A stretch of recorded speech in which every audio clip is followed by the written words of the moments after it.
My story. Please tell the world for me.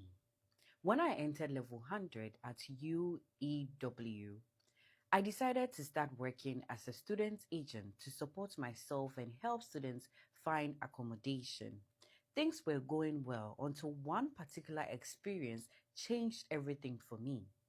One day, a lady came into my DM looking for a hostel.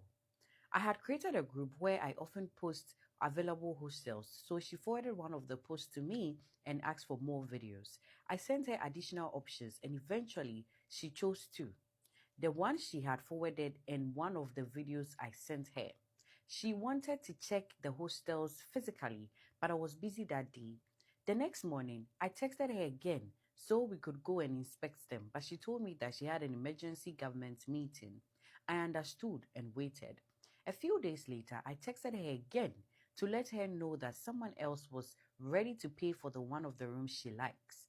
She told me she would send someone to check in her place. The person came and we went to inspect the first hostel. The person called her and described the room to her, including the fact that it had a TV. Immediately, she said she liked it and didn't even bother to ask about the second hostel again. I was happy she liked it and she paid half of the amount that same day. We all parted ways peacefully. Later, she called to say she was in Winneba and she was going to check the room with her friend.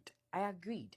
But after the inspection, she called me again saying she didn't like it anymore because the room was too small, even though the video had shown her everything clearly.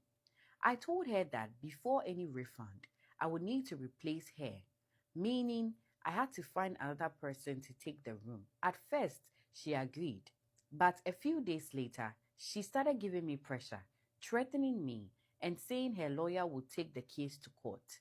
I was scared because I still hadn't found a replacement. Then she called again, saying the people who gave her the money were demanding it back. And she asked that we meet with a clear mind. We met, but instead of discussing calmly, she started disgracing me in public. She didn't even let me speak. I'm a man, but I got emotional and started crying quietly. She insisted we go to the police station. I agreed, thinking the police would listen to both sides. I had all my evidence and thought the truth would speak for itself. But because of corruption in this country, I wasn't allowed to talk. They shut me down and took me to the counter back. She lied the whole time. This world. I had an exam that morning, but luckily I had already written it.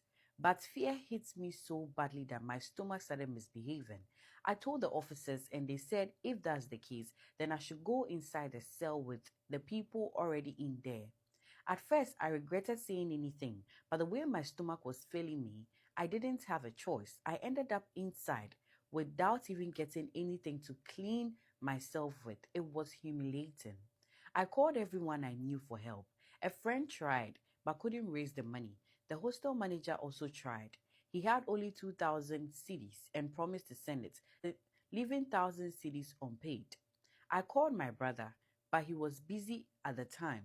I even called my mother and lied that I had found a very nice hostel and needed to pay for it quickly before someone else took it. My mother rushed to the Momo vendor to send the money, but the network issue that day made everything worse. She waited from 11 a.m. to 5 p.m. and still couldn't send the money.